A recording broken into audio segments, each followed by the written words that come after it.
Greetings my YouTube family, thank you so much for visiting my channel, and for those who are new here, my name is Isaac Jonas. I like to talk about personal finance and investing, and today I'm going to share with you the 6 key things that I wish I knew before I started investing in the stock market. For context, I mostly invest in the Canadian and US stock exchanges as a retail investor, that is as an individual.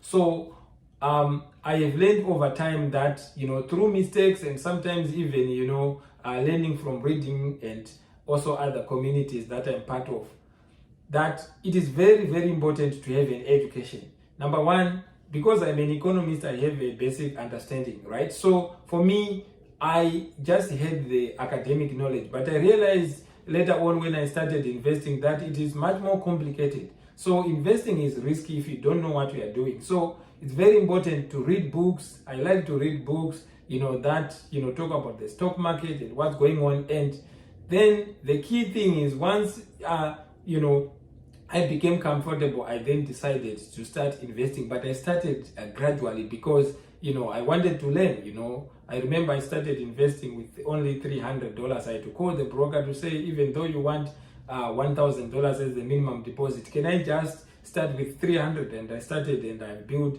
my portfolio over the years. Now, once I have the education, which is the first thing, I like to have money saved up in emergency fund. I've done a video to just explain this, but basically I like to have 6 to 12 months worth of living expenses, because the stock market doesn't go up in a straight line. So once I have the emergency fund and I lose my job, I won't be forced to sell some of the stocks, because sometimes if it is down, you can potentially lose money, right? For example, in 2023, the Canadian and US stock exchanges, they dropped into the bear territories as measured by the major indices like the S&P 500 and the Dow Jones, which trade, the top companies in the US. Now, if it dropped by 20%, what it means, if you had 100,000 invested, it would be 80,000 in terms of the value of that. So if you don't sell, then if it then goes back up, then that's fine. But if you are then forced by your financial situation to liquidate when it's down, you can potentially lose money. So that's when the emergency fund comes handy. Number 3, I would then choose the investment pathway. Do I want to do it myself? What I do is called self-directed investing, right? I manage my own personal investments. But some people who may not be comfortable, they can go to the bank or financial institutions or have someone manage their funds. But for me, my money is too important to have someone, manage it. So at this point, I manage my own, personal finance by investing in the stock market. So that is very key. What financial advisors do, they charge a fee. In Canada, usually it can be as high as 2%. Let's say you have money that you want to invest 10,000, they charge 2% per year. So that might add to the cost of investing in that case. Then number 3, let's say I choose to do it myself, what is called self-directed investing.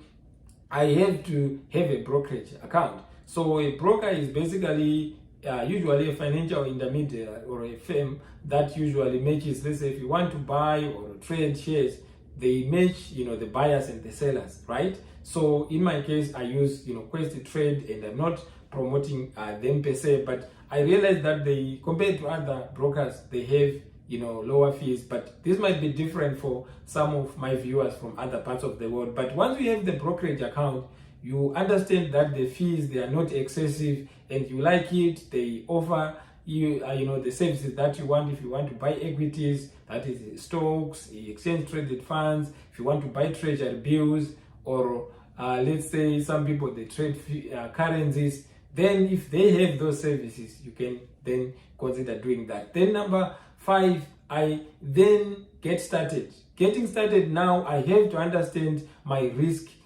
tolerance, because the stock market, like I said, it doesn't just go in a straight line. So now there's a theory that sometimes people, they have to say, okay, if you are 40 years, you say you put 60% of your money in equities, that is stocks, index funds, and then the 40% you can put in bonds. So this is not investment advice, but I find it interesting because bonds and equities, they usually go in opposite direction. In other words, if the equities market is dropping, sometimes the bond market might go up, then it may cushion your portfolio. But I've been recently learning about the volatility index, right? Sometimes it's good to hedge, the portfolio by just even having cash, right? Let's say I have 100% of the money that I want to invest. I would put maybe 60% it's in the stock market. If it's going up like it is doing right now, fine. And then I would have maybe 30% of that, for example, in bonds or other stocks that are not related to equities or stocks. For example, some believe gold. Sometimes when the stock market is dropping, people rush to buy gold because they believe that it is a good store of value or a safe haven. So sometimes people can then buy a portion in gold or other commodities. But for me, I just buy index funds and good individual companies.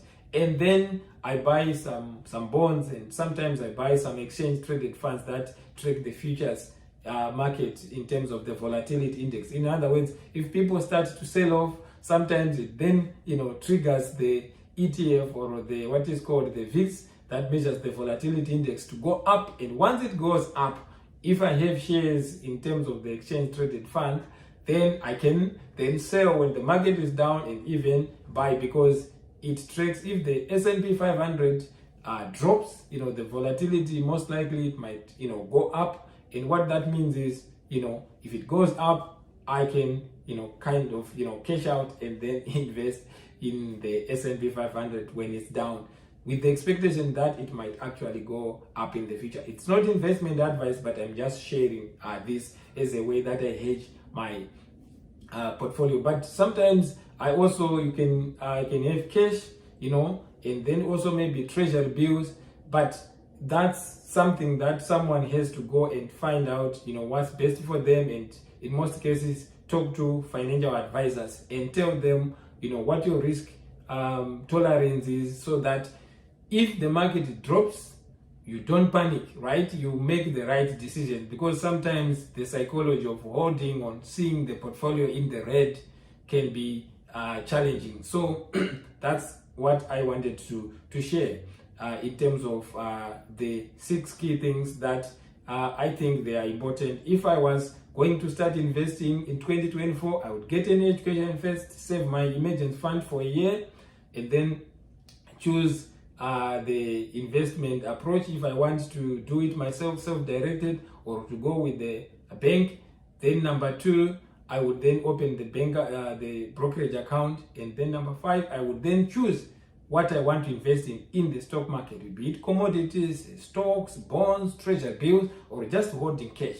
And then number 6, I would then understand a bit more about now the process of investing over time, because things change in the stock market, right? For example, interest rates might be going up, so getting that continuous education and just being patient, and also the psychology of investing, in the sense that not panicking if the market corrects. So if you have a strategy and investment plan, then sometimes things may change, right? You make mistakes in terms of maybe buying some stocks, so it's something that is continuously evolving. So it's very important to revise those things as you go. So I thought I would just share this with you. Thank you so much for watching my video, and please don't forget to subscribe to this channel, so that you may get notification when I post videos like this in the future. Have a wonderful week, and may the markets be with you. Thank you so much, and bye bye for now.